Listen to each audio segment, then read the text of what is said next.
Hi, this is Joe Lindsley, American in Kyiv, with our Land of the Free podcast produced by Ukrainska Pravda, Ukrainian Truth, independent media here in Ukraine.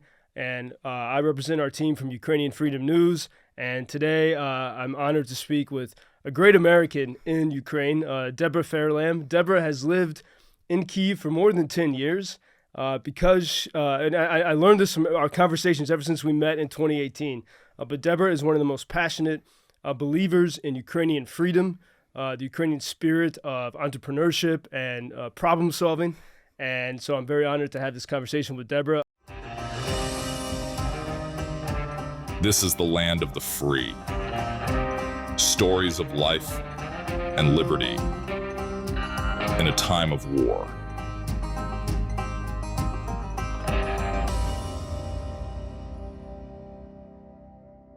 Deborah, you and we met in 2018. We did. The first time I came to Kyiv, I was traveling around the world a bit aimlessly, and then I found such purpose here. And you had worked on Wall Street for years in New York City, and then you wanted to get away, and you wanted something more purposeful and meaningful. And we'll get into that discussion. But you went to Georgia, the nation of Georgia, across the Black Sea, and then you came to Ukraine, and you made this your home. You raised your daughter here.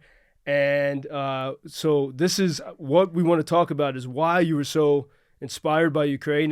And you're actually so inspired that you've created a new venture capital effort, Green Flag Ventures, That's right. to bring investments to Ukraine, even now, not waiting for the day of victory over the Russian invaders, but even now in this moment, to bring investments here. Yeah. So Deborah, welcome. Thank you. It is fantastic to be here. I'm really looking forward to this, and thanks to everybody who was able to make this possible. This is spectacular. Well, and so we have so many stories we can talk about, and we caught up the other day, and we're saying, well, we got to share these ideas on the podcast, Land of the Free, and we can talk about back in 2018 when we met and how, I mean, you were a mentor to me in showing me the Ukrainian spirit. When I came here sort of on a whim for a couple of weeks, and you were one of the key voices to say, hey, pay attention to this country, the spirit of freedom here, the spirit of entrepreneurship. But we were just recalling the conversation. Was it the day or two before the full-scale invasion? No, it was that night. It was February 24th. It was probably at about 2 a.m. in Kiev. I was in the Netherlands at that point, and it was just at midnight my time, conversation. It was that night. At the time, you were working as a contractor for USAID. I was working for one of the projects that are USAID-funded projects. And the United States Agency for International Development. Exactly. And American employees and contractors and officials were required to leave the country. Yeah, when the State Department issued the evacuation order, that applied to everybody who was working either in the embassy, specifically within USAID, and the contractors or implementers as well. So, yeah, we had been required to leave at that point. We'll talk a bit later about how painful it was for you to leave. And I had made the decision to stay here, and I had just that night been at the jazz club in Lviv. And I was talking with the son of Ella Fitzgerald. It was a surreal night because he lived in Ukraine because he found it to be a very free place.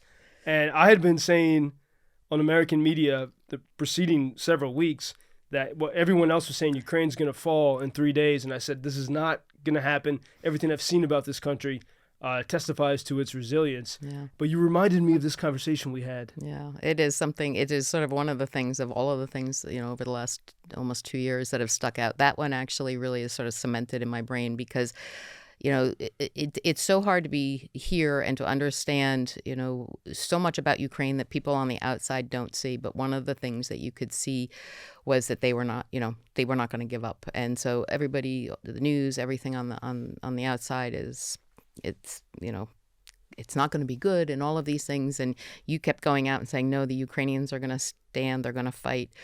And you have always been much more publicly, out in the public in the media than I have. And I really felt like yours was an incredibly important voice at that time. And you were absolutely speaking against this mass current of what everybody's predictions were going to be.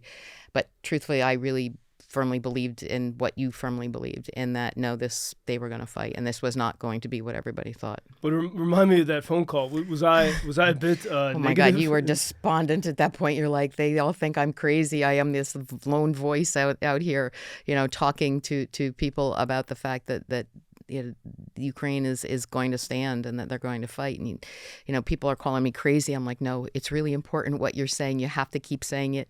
Even when people are calling you crazy, if you are speaking the truth, you have to always just keep speaking the truth. And I think that was the thing that it seemed to like click with you, and you're like, okay, we'll keep doing it. Well, and that was the key timing, because only an hour or so later, 2 hours later, the Russians began to attack, to hit Kyiv and Kharkiv and so many other places.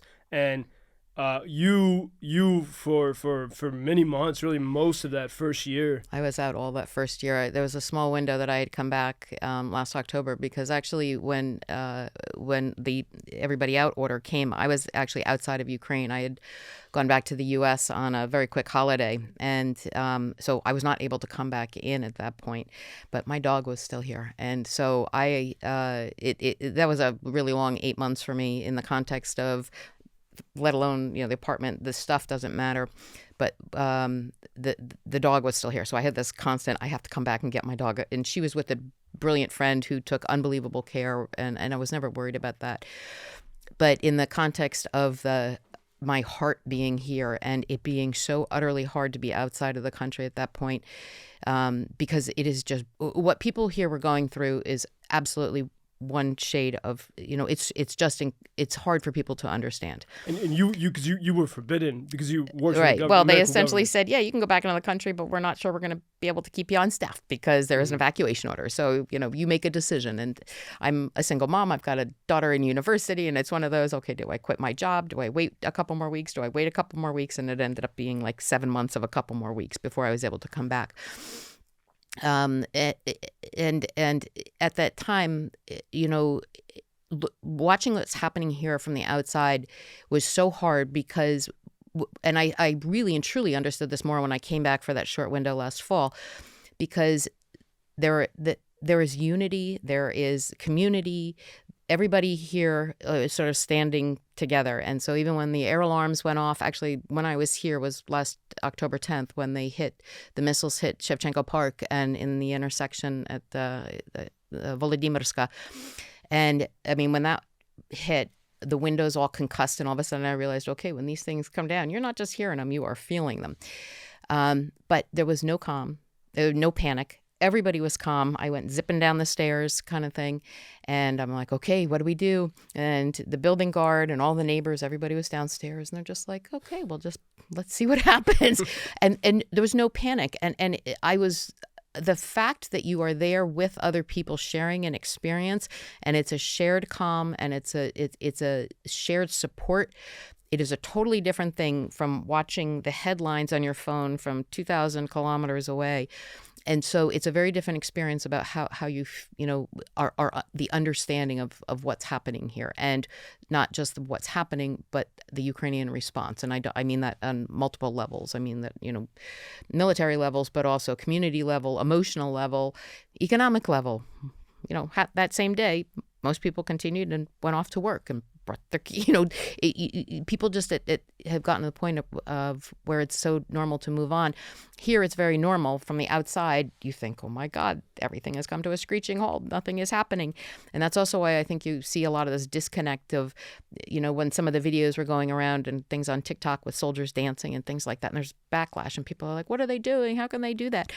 But it's part of being human, and everybody finds ways to cope with different things in their own way. And again, going back to this idea of community and shared experience, there are times when you have to laugh. There are times when you cry. There's times when you fight. There's times when you do all the things. But just because this invasion has happened and it has truly impacted, so badly a portion of the country, the rest of the country recognizes that they need to keep the other pieces moving for what's going on. How, after the first time you came back, so I think it was October 2022 was the first time you came back and then to Ukraine. Yeah, didn't come back again until June of this year. Because you had to go back to the States. And when, after you were here in the wartime, in the time of the full-scale war, and then you went back to the States, why did you want to come back? I mean, you were here during a major I missile never strike, wanted to very close. leave. This is my home. So literally, Kiev is my home, and it has been. I first moved here in 2007. I was here for 2 years. Then I went actually to Tbilisi, Georgia. I was there for 4 years doing business there, and then I'd come back to Ukraine in 2015. So I consider Ukraine is my home, and I don't still have an apartment or anything in the United States. So when I am out there, I'm visiting. I don't have a home out there to go to. A lot of expats, a lot of foreigners here have a home still somewhere else. I don't. So why did you choose to make Ukraine your home in 2015? Boy, so it wasn't. It was a coming back. So I mentioned we had gone to Georgia, and just sort of a little side diversion. So my daughter, we had left the United States when she was 3.5, and so she had grown up in Ukrainian school. She had gone to school in Georgia. When she was in 5th grade, she said, "Mom, I want to know what it's like to be an American kid. I want to know what it's like to go to an English-speaking school," because she had gone to Ukrainian-speaking schools, a Georgian-speaking school, and then a French-speaking school. So she was never even taught in English. And she said, "Mama, I want to know what it's like to be an American kid." And I thought, you know what, that's a really fair and valid thing. You've been a great kid. We've schlepped you around for all of these years. You have tolerated my crazy business things to Ukraine and to Georgia and all of this. And so we went back to the U.S. And within 3 months, I knew I had made a truly, truly terrible mistake. It took her a little bit longer to realize it. She was adapting to a new school, that kind of thing. But after about the first 6 months in school, I was sort of tentatively feeling out so how are you feeling about being an American kid? And I mean, she's extremely adaptable, extremely amenable kid, but she said, "Yeah, I kind of miss Ukraine." And at that point, so what's in this space, I don't know if you're catching these years, but, that was Maidan, and then 2014, and the invasion and, the takeover of Crimea, invasion in Donbass. So I was, again, watching all of this from afar, feeling like, here is this country I love and I feel deeply connected to, and I'm watching it from far away. And what were the things about Ukraine that you and also your daughter loved? Your daughter as a young girl and you as an adult. What were the things what was it about Ukraine that you fell in love with? God, I've had other people ask me this question. It's really hard because there's not a single thing. It's a lot of intangibles, but what they do is sort of come together. And I'll just give you a couple examples. So one, I think there is such an incredible, strong sense of community here.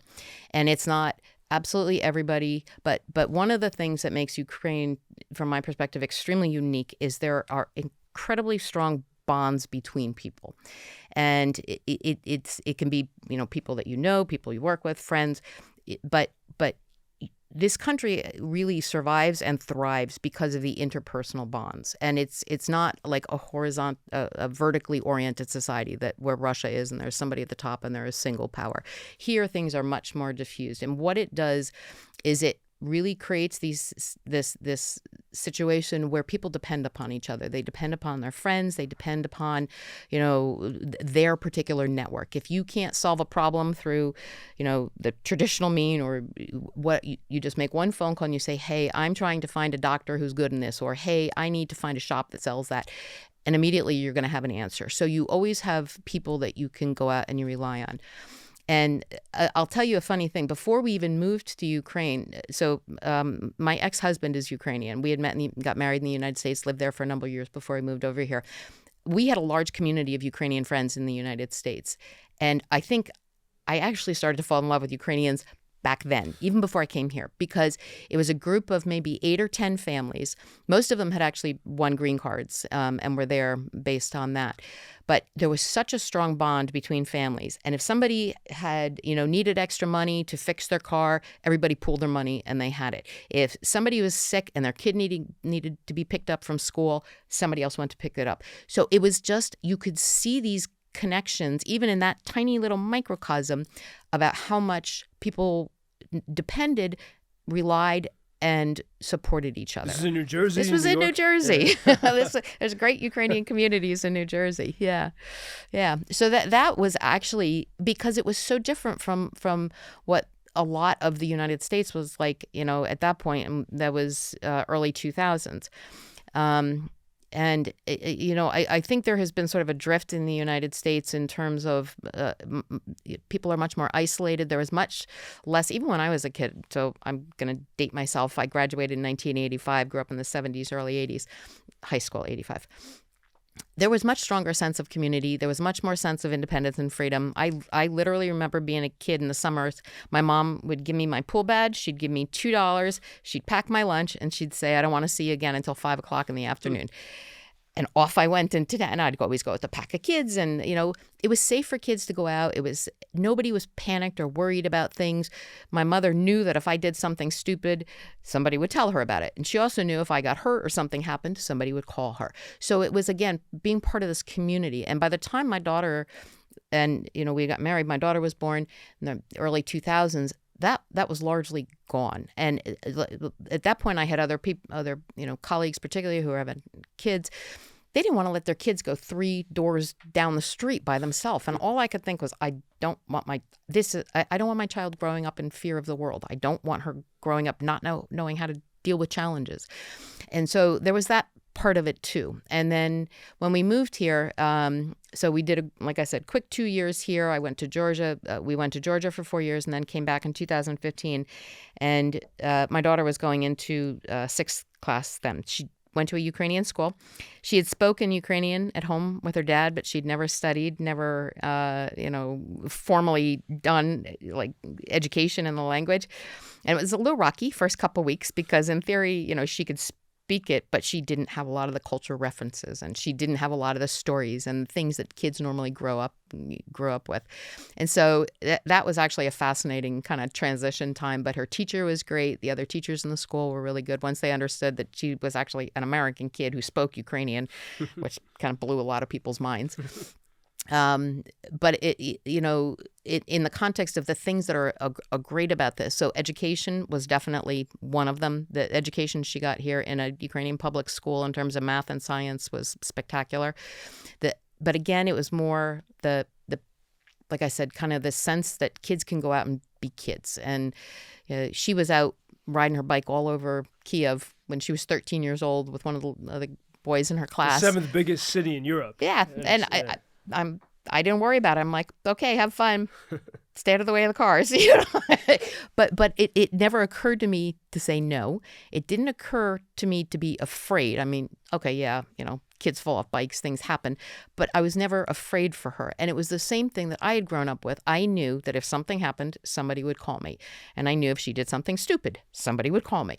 And so there is a sense that you can let your kids be okay in this space. And again, Kiev's a big city. I'm not talking about my neighborhood. I'm talking she was 8 kilometers away in the city kind of thing.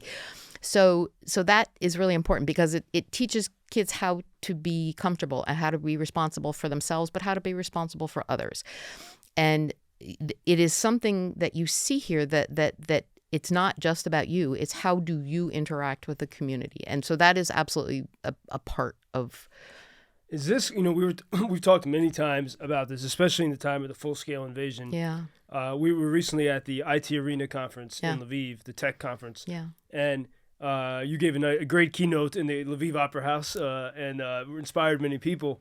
And you've spoken often about the Ukrainian sense of resourcefulness. Yeah.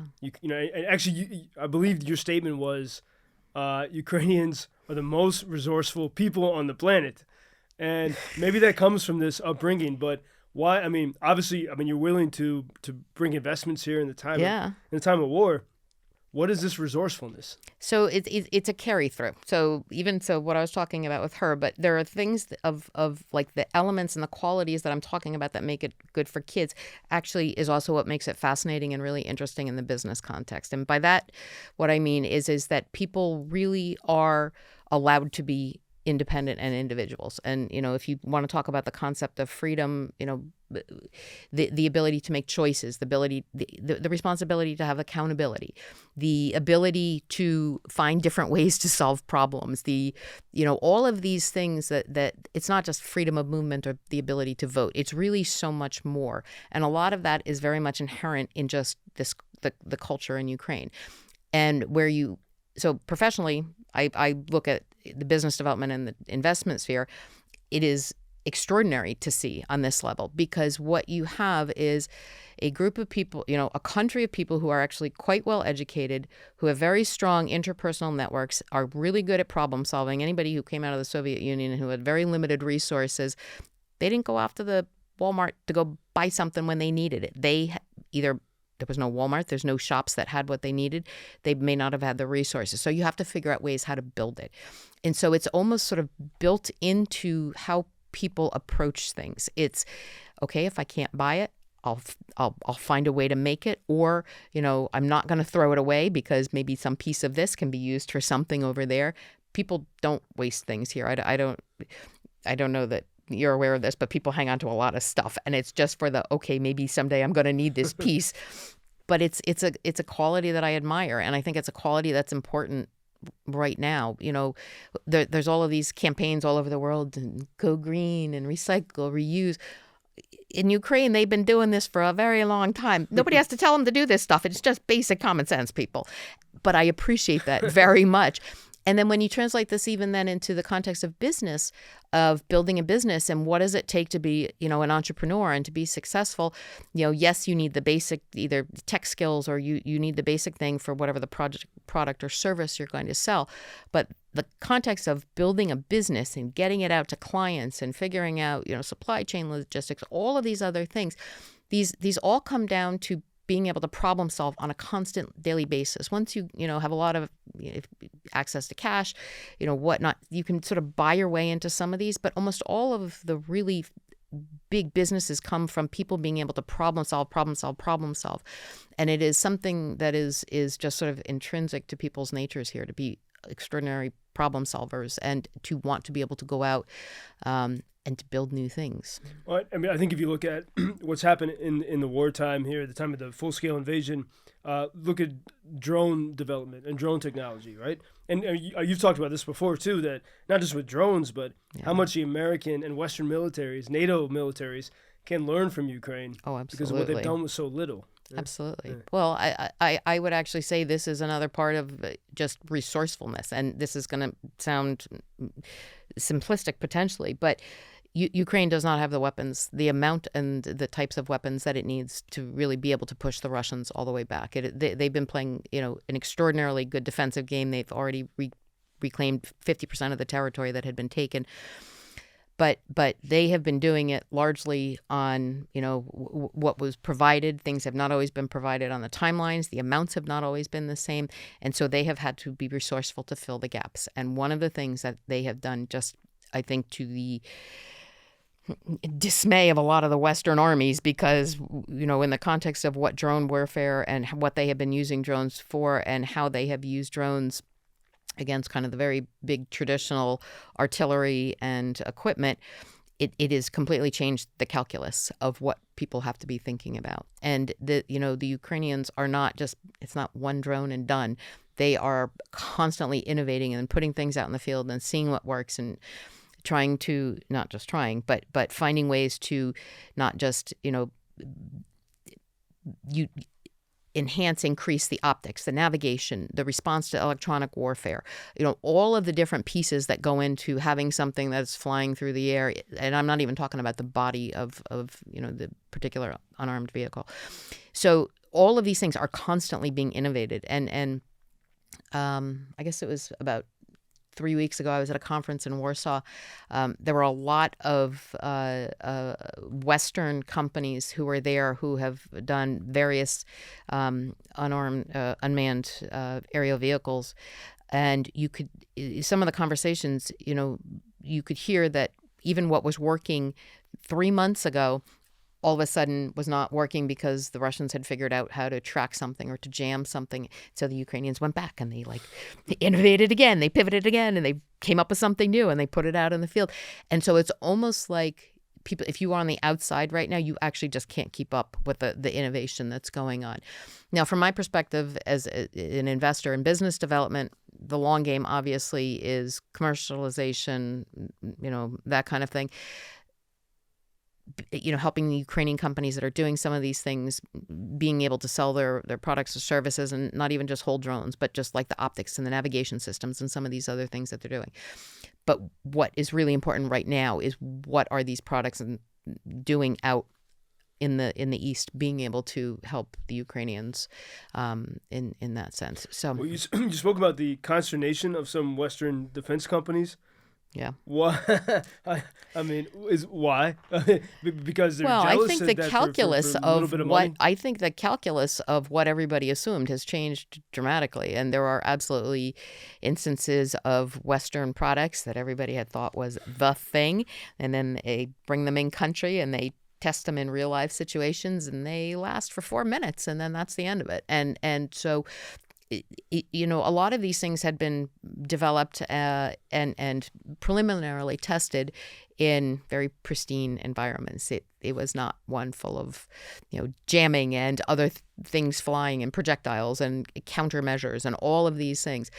And Ukraine is unfortunately an extraordinary testing ground right now for some of these weapons. And again, Ukraine is not looking at it as a testing ground. They are looking at it as how do we better defend ourselves? How do we better push the Russians back?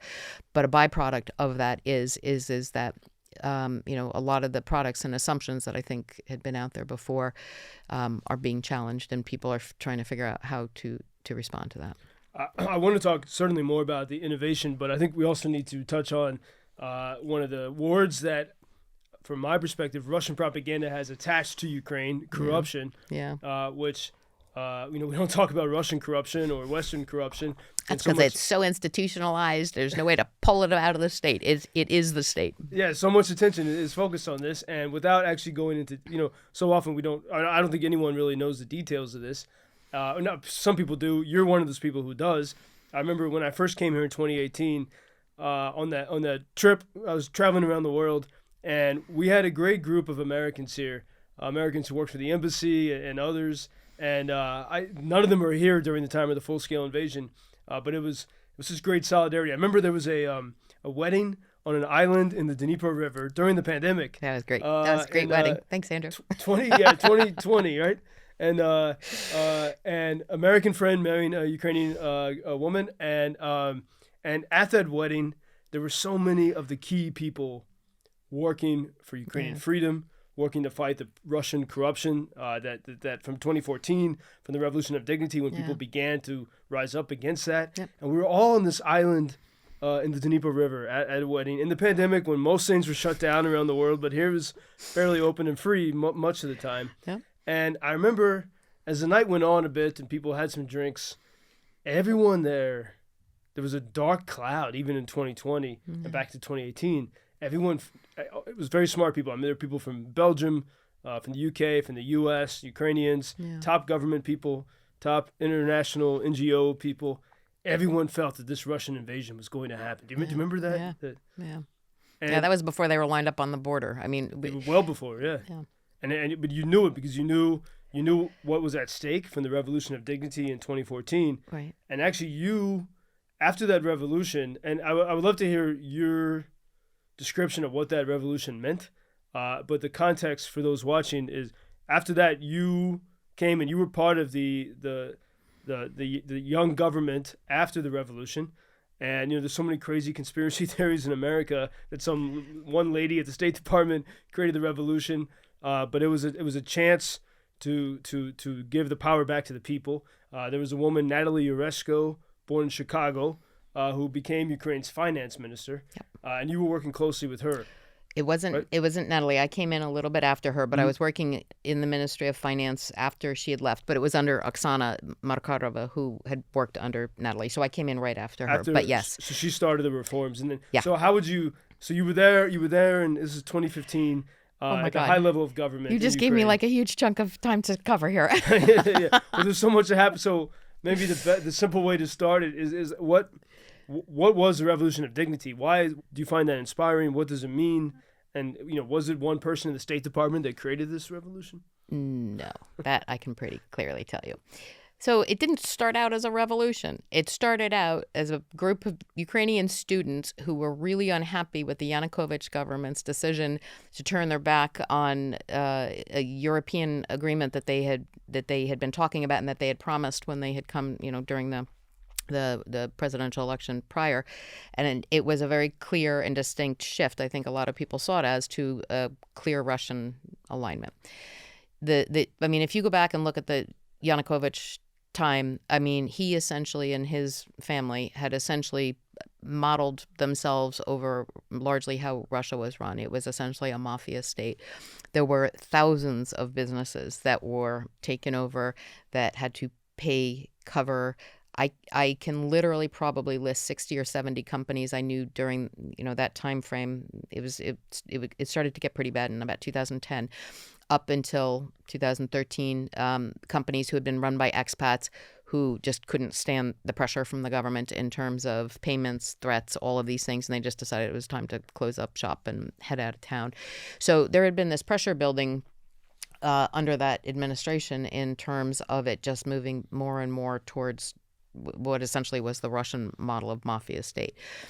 And I think, what had happened, and it was actually 2013 when it started, it was not anticipated to be a revolution. It was people who went out to protest and to say, really, we are here. We want the Western orientation. We want the alignment with the European Association, the European Union. That is the direction where we as Ukrainians think we want to, need to be going, where we want to be going. And then if you remember, it was very heavy-handed police response. They were students. Police came in, beat badly the students. And what happened the next morning, it was another one of these things, and that I will just say this very much talks back to people are aware of the greater community and the greater, the connections between people. The streets were just flooded with people who came to protest the way the students were, had been treated. And then when there was a heavy presence back from that, more people came. And so it was something that's largely snowballed. But it very quickly became clear, I think, for a lot of people that it was a point to sort of just make a stand and say, enough. We are not going the way that the Russian people have quietly and meekly accepted their fate under that administration, and that they wanted to create a path for themselves that was very distinctly Ukrainian, and that was guided by the values, revolution of dignity. Dignity is a value in the context of how do you want to be treated as a citizen of your state? What are the things that matter? What are the things that are important? And if you go back, it's not just sort of what they talked about, but it was what they did.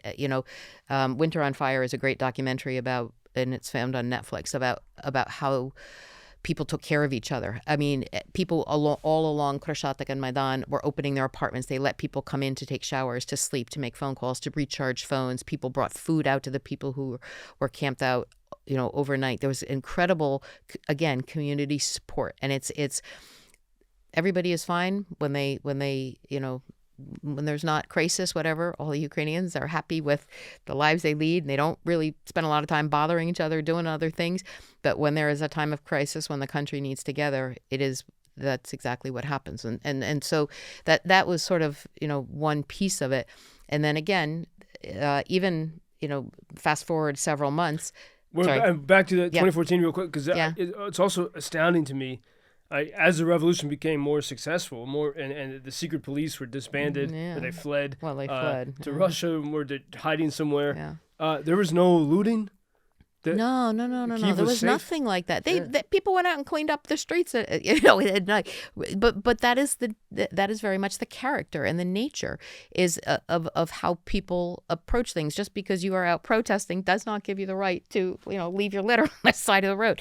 Now, it's not that everybody was picking up the garbage, but it's this awareness that yes, you are an individual, and yes, you want and your own particular freedom and ability to make decisions for you and your family. But at the same time, you are not isolated. You are part of a bigger community, and you have responsibility to that bigger community.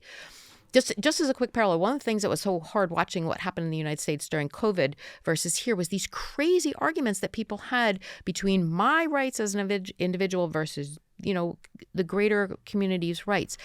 I had trouble even understanding some of those conversations. Here, it's not even a question, because you are constantly finding a balance between what is right for you and what's right for the greater good. And there's no static point that exists. Everything is always a negotiation. But you live in this community, you are part of it, and I don't just mean Kiev, I mean whoever you are or wherever you are. You can't exist in a bubble. You exist as part of something bigger. Is that negotiate? Because I feel so often, it's my time working at Fox News and other places like that, like I feel like everything in America is an argument. Okay, an argument instead of a negotiation. I think there's a big difference here because I think you were one of the. I think you were the first one that gave me this idea. But in Ukraine, there's always a dance between the people and the authorities. Yeah, in a way, and but also among people. And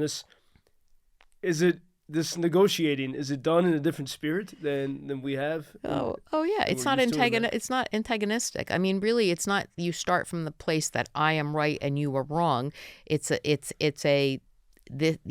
is my stance. This is your stance. We all live and or work together. You have to find ways as humans to collaborate. Otherwise, you sort of end up with what we have in the United States now, several hundred million people who are all these tiny little islands who feel alienated and alone and disconnected from everybody, distrustful of everybody else.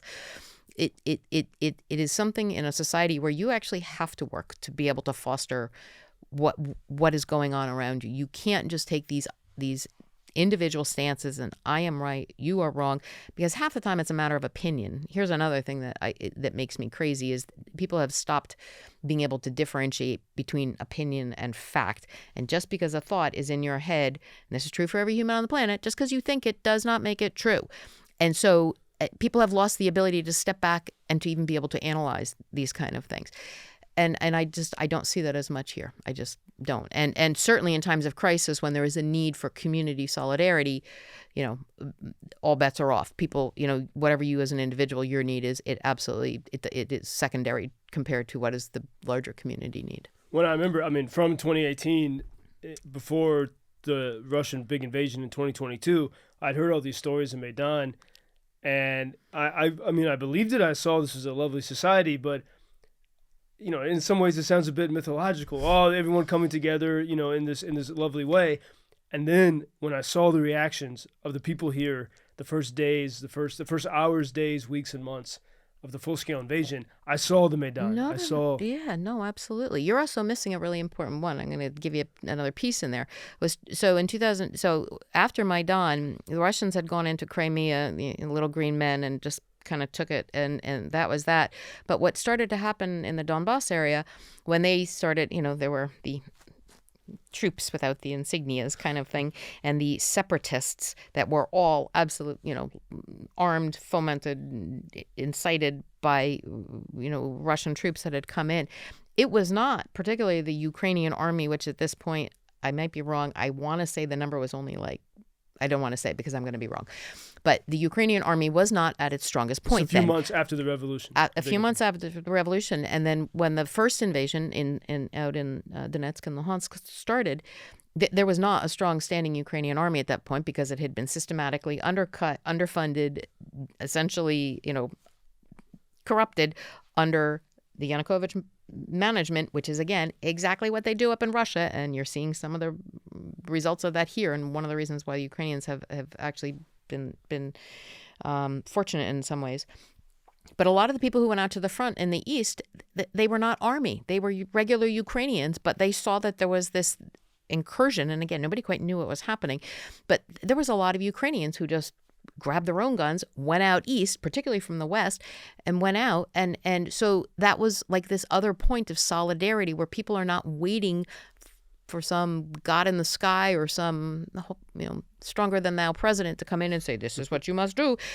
They saw what needed to be done for, the strength of the country, and they just they did it. So it was the Orange Revolution. It was 2004. In 2004, it was Maidan starting 2013 into 2014. It was the response to the first Russian invasion in 2014, and then you just saw it in spades in 2022 when people were out lining up to sign up to volunteer. Tech guys, bakers, truck drivers, doctors. There were lines where they were turning people away in the beginning. So, and that was part. I had been to the city of Kharkiv, 30 miles or so from Russia, before the full-scale invasion, And there I heard from people exactly the story you're saying about what happened in 2014 when Washington and London and Berlin and Paris refused to give Ukraine the weapons they needed to stop a much weaker Russia from taking this territory. Yeah. And the people defended Kharkiv for like maybe 24 hours was in Russian hands. I know. And the people rose up. And that's why I said there's no way now, after 8 years after the revolution of society developing, that this could happen. Yeah, no, the Ukrainians were very, very, very clear-eyed. And, I think everybody always hoped it would not happen. But in the back of the brain, it's always it could.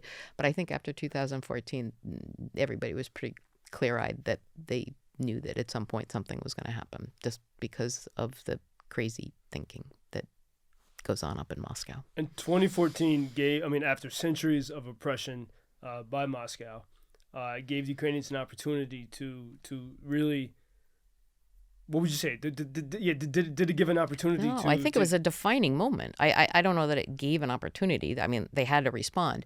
But I think it's one of those things, If you look at history, there's always pivotal moments, and sometimes you don't see them when they're happening, but you see them in hindsight. And it was the same as, the Russian warship, go fuck yourself. That's just a couple of guys down on an island, but holy cow, that became a rallying cry. But what I'm saying is there's certain points or certain events that really make you snap into focus and say what really matters and strip away all of the other stuff, all of the fluff, all of whatever minor disagreements, anything, what really matters. And I think that actually, particularly for the Ukrainian army, they really understood as of 2014 that things had to change. And that, there was a lot of Western support in terms of training, in terms of additional, helping build out the military here. There have been a lot of that's been, how many years was that? 8 years. 6 to 8 years, right, of really sort of strengthening the Ukrainian army, and so that helped tremendously. But at the end of the day, it's Ukrainians who are out there. It's an extraordinary, and I think it shows the world that we can have agency. So many people are frustrated. You must have agency. That's the only thing you can do. Otherwise you end give up the game. And otherwise you end up with tyrannical regimes like Moscow and others right now who wreak havoc upon the world. Yeah. And because had Ukrainians not had that revolution, Russia would control the largest country totally within Europe. It's scary to imagine. And had that revolution of dignity not happened, had Ukrainians not stood in the streets, even in the face of the bullets. It's interesting. I hadn't thought of it that way. Yeah. Would there be missiles hitting this country? Millions of dollars worth of Russian missiles hitting the country every week? No, thered be no need. And that shows you how the corrupt regime was so threatened by the people taking power back that they're now 8 years or 9 years later sending millions of dollars worth of missiles and drones to destroy these people. Yeah. To try to destroy them. No, it's about, you're absolutely right. It's about the agency that Ukrainians feel for themselves and the country. I think the other piece is that actually Ukrainians have been quite successful in moving the country along. Again, I'm going to go back to business a little bit, economically. And, there has been tremendous development. And if you, look at the balance of the economies between Ukraine and Russia and where economic development comes from and things like that, it's very stark. In Russia, it is all the oligarch-controlled oil, gas. It's very narrow silos of where the money actually is sort of generated, weaponry. In Ukraine, you have got diversity. And, yes, it is definitely the metals and things like that had traditionally been part of the country. Same with ag. Just it is literally they have the natural resources to be very successful in some of these very big industries. But, since 2014, one of the great things that is fascinating and that I love about the tech sector and why actually I'm very bullish on the tech sector. Since 2010, this country, the tech sector has grown at almost a 20% compound annual growth rate since 2010 up until 2020. Actually, it was into 2022. There is enormous growth, and it is a sector that kind of just it was ground up. It is not top down, imposed, controlled kind of thing. the tech sector is like the best example for me of the entrepreneurism, the spirit, the taking what they have, meaning great education, problem-solving ability, don't take things at face value, seeing where there's problems, coming in to fill it. The tech sector embodies all of that. The Ukrainian, the tech sector here really has all of the components for just a knock your socks off kind of ecosystem. And it's just so much fun. I feel very grateful, actually, that I have been able to be here and to watch this thing grow and to sort of have a ringside seat for watching what has been built here. And I remember arguments in 2017, and there's like all this hand-wringing in the community that we've done so much. There's so many good companies, but we don't have any tech unicorn. There's no Ukrainian unicorns. A unicorn is a company that has $1 billion valuation. And there was literally like agita over there's no Ukrainian unicorns. Well, 2018, the first one came. We're now, I think, between actually 18 and 22, I think we're now at 6 companies that have hit it. Actually, 2 more had hit it and have dropped back down a little bit. So 8 unicorns in a pretty small period of time, 2 years of which was COVID, 2 years of which was war. And if you have 8 unicorns, you have hundreds of other ventures that are successful. Yeah. So, absolutely. That don't come close to that. I mean, there's a raft of them that are out there below that. Sorry, this is kind of like a stupid tech thing where everybody just focuses on really big numbers. I have to say, I think it's a guy thing, but there's a lot of really good companies in the below that are profitable sector and as doing well. great work. Absolutely, it's amazing. And so, Deborah Fairlamb, you have your new venture, Green Flag. Yep. And green because go. I mean, this is you're saying you're not waiting till the day of victory. There's already since all these things are victory that's already happening right now. What is your? I mean, you've given it really, but what is your pitch? What kind of investors do you want to bring to Ukraine? What is the profile of the person who should be here now? Okay, so the way a venture capital fund works is actually what we do is we go out in what's called limited partners. So we get other partners who invest in our fund. We pool all the money. It'll be a $20 million fund. And then what we do is using our knowledge of the ecosystem of the companies, understanding where the really good companies are, the ones that we think have great growth potential, then we invest in those companies. Some of them we will invest in are going to be pretty small, maybe $100,000 check that gets them, to a certain point of being able to grow. If they have already got some growth and traction and they just need a little bit more to maybe enter a new market, maybe they're going into the European market, they're entering the U.S. market, we'll write some higher checks. We're not going to, it's $20 million is not a huge fund. We probably will only invest in, say, 12 to 15 companies. So we're just a little drip in the market. But in the context of us being both myself and Justin, my co-founder. Justin Zief. Right? Justin Zief, yep. He is also an American. So we are an American VC fund. Sole purpose is to invest in Ukrainian technologies. I am here on the ground. He is there in the U.S., and so we kind of cover both sides of what a VC fund does. But in the context of seeing opportunity, we absolutely see opportunity. And in fact, I see opportunity, that even falls outside the periphery of the things that we're going to be investing in. And so I'm constantly making phone calls to other people and saying, hey, there's a really cool company. We're not investing in that. It's outside of our thesis, but you should take a look at it. So there's a lot of things like that going on. The ecosystem here definitely needs more funding at this point. The whole country is would benefit greatly from an influx of investment.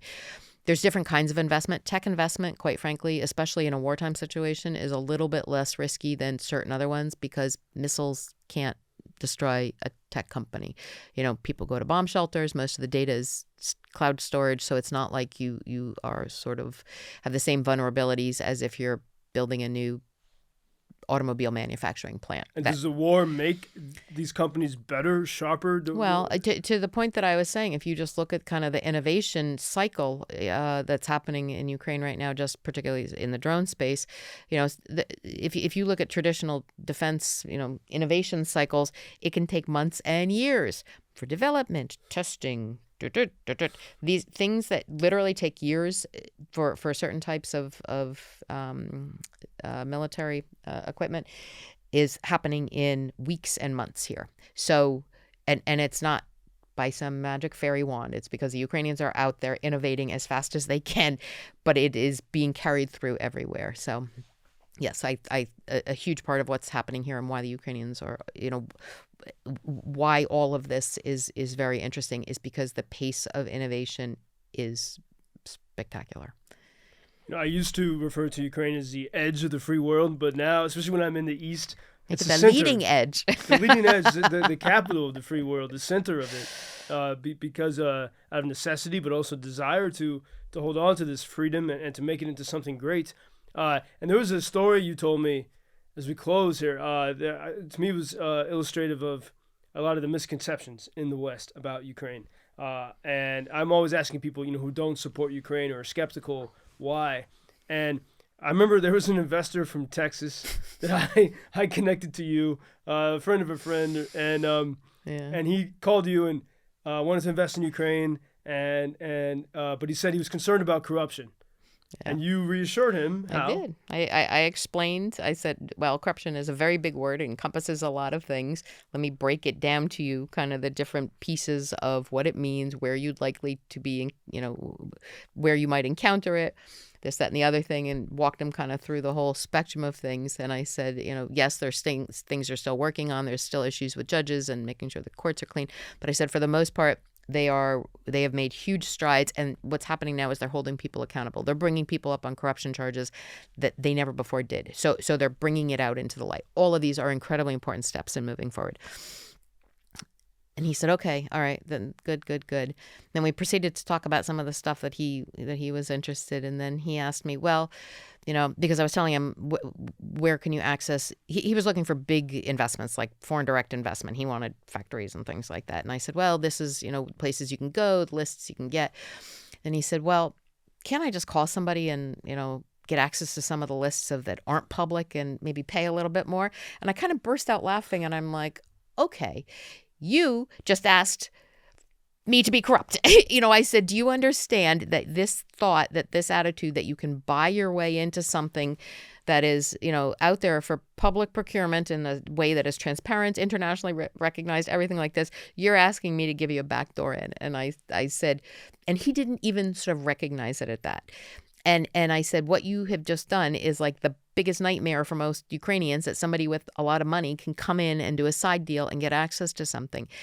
And he said, I didn't really think of it that way. And without meaning to besmirch him, he really didn't think of it that way. But it was it's such an important thing to understand about corruption. And, in the United States, we have a very big lobbying industry. And a lot of people think that's kind of just institutionalized corruption, because what it is, it's about getting access, supporting campaigns. If you look favorably at this, it's maybe not exact pay for play, but it really skirts lines sometimes. Also, I come from New Jersey. New Jersey was home of half of the mafia families in the United States. I can tell you there's corruption there too. There's all kinds of corruption. Nobody is without corruption. But the thing about Ukraine is that they are really serious about tackling it, especially on the large level where it impacts business. The second thing is people don't tolerate it. They call it out. And that is also incredibly powerful. Civil society and the voice that is here really makes a difference. There's a small blip because people say corruption. They point it out and everybody's like, oh, corruption. And that's all anybody talks about for 2 days in social media. Then it dies down. But it's important. And the only thing I would wish is that when people talk about corruption, to be specific. What is it you're talking about? Was somebody paid off? Did somebody get access to a deal that should have been publicly done through, open bid? It didn't. Are you talking about some low-level person at the, Department of Motor Vehicles that said, hey, if you give me 200 hryvnia, I'll get you your paperwork 20 minutes faster. There's all of these different levels, and it's important to understand what corruption, when somebody just says corruption is a blanket statement, because it's really not accurate, and it puts a shroud on actually what is happening and the fact that Ukraine is moving forward, and a lot of people call it out. So. Yeah, I was a journalist in New York State, and I lived in Louisiana. I saw oh, corruption. Hello. Yeah. And so we have this, and I think this is one of the accomplishment so far of Russian propaganda is just attaching this word. Right. It's just a word. Yeah, it's just a word. And no one, and it's the story that we just shared is an example that people use that word, but they don't know what it means. And Exactly. in some ways, corruption, because the Soviet era, when people had to learn how to survive, corruption was democratic. Like, Yeah. your little guy can still survive. It's not just the rich guy, powerful guy. But there is such, especially since 2014, there's been, and now in the wartime, Ukrainska Pravda has done investigations, and that has Exactly. led to changes in the government. Exactly. There's such there's so much sunshine on corruption, and corrupt means decay. And no nation that was corrupt, I don't see how you could have survived Yeah. those first weeks of Russian missile Yeah. attacks and Yeah. everything. Just one last thing. Also, every country is corrupt. That's something else. A lot of people here think that there's like this magical land somewhere that there's no corruption. I'm like, oh no, it's everywhere. And I think that is one thing that I wish that Ukrainians would understand is how much actually they have done and are doing to be able to address it, to bring it to, through the press, through civil society, all of these different things. But that is also not just Ukraine. This is not an affliction of Ukraine in that they have somehow done something wrong. Look at Netanyahu, look at, Sarkozy, look at, these are huge leaders who have all been brought up on corruption charges, let alone what's happening in the U.S. So, there's all of these different pieces. And it's not perfect. But if you understand what you're dealing with, you understand, that the first rule is when you come here and you do business, you never, ever, ever, ever, ever, ever, ever pay outside the system, because you can do anything in business here legally within the system, all of these things without paying abroad. You can. You may be asked along the way. The minute you do it, you have been branded as a sucker will pay, and they'll. But if you just stick to the line and do it within the narrow, you can absolutely run your business without having to pay. So here you are with Green Flag Ventures, and here even under threat of missiles and drones, which, by the way, though, because of what, and I always want to keep reminding people this every chance I get, because of what Ukraine has done to Russia's Black Sea Fleet. Well, we've gone now 2 months without a major missile strike, nationwide strike. Cannot be forgotten. No, absolutely. The as Ukrainians getting stronger. kicked ass So, down there. And we'll have information in the description about how people can follow your work. You have a new newsletter as well. We actually on LinkedIn, Green Flag Ventures. You can follow us on LinkedIn. The newsletter is up there, and we'll be publishing monthly. And it's not just about what we're doing, but we'll just include little pieces about news about the tech ecosystem, some of the companies that are really interesting. Just part of what we want to do is we just want to share information about what is happening here, because obviously we are really psyched about it and really think there's good opportunities. But the more people we can get engaged and to understand really how dynamic and exciting things are here, the better it is, for everybody. It's called The Standard, your newsletter, right? Yeah. Okay, great. Green Flag Ventures. Deborah Fairlamb, American. Do we say expat? Ukrainian American. I'm Ukrainian American. Yeah, now an American who chose to live here in Ukraine, even and especially in the time of war. And so please check out the description to follow Deborah's work. And this has been Joe Lindsley with our Land of the Free podcast here in the studios of Ukrainska Pravda, Ukrainian Truth in Kyiv. You can learn more about our work at ukrainianfreedomnews.com. Truth to the World, supplies to Ukraine. Deborah, дуже дякую. Дуже дякую. From Kyiv. До Thank you. побачення.